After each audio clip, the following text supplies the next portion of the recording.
Mga boss, magandang araw sa inyo. Bali, gawa lang ako ng video how to flash Subbendo Wi-Fi 5 Subbendo from Fusion Lab. Turo ko sa inyo paano siya i-flash, no? Okay, unang-una, pag dumating sa inyo yan, nakaganyan po yung switch niyan. Okay? Kuha po tayo ng Type C cable. Salpak natin dito.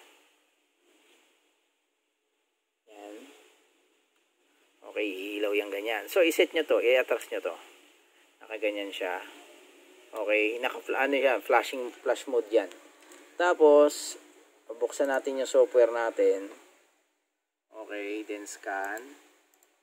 Kita natin yung port. Pag walang port po, isa lang po yan. Download kayo ng CH340 na driver.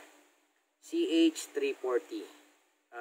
Lagay ko yung link sa description para ma-download nyo. Yan. Tapos, una po, i-reset natin para mas solid siya. Yan. Okay, tapos na. So, set natin sa ESP32 flash.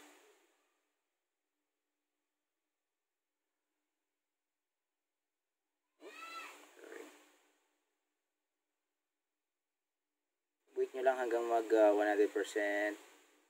Tapos, okay. Okay na. Okay. Pagkatapos pong i-flash, iilaw yung red. Ibig sabihin okay na siya. Tapos balik nyo lang to. Tapos restart nyo. Ito yung reset button.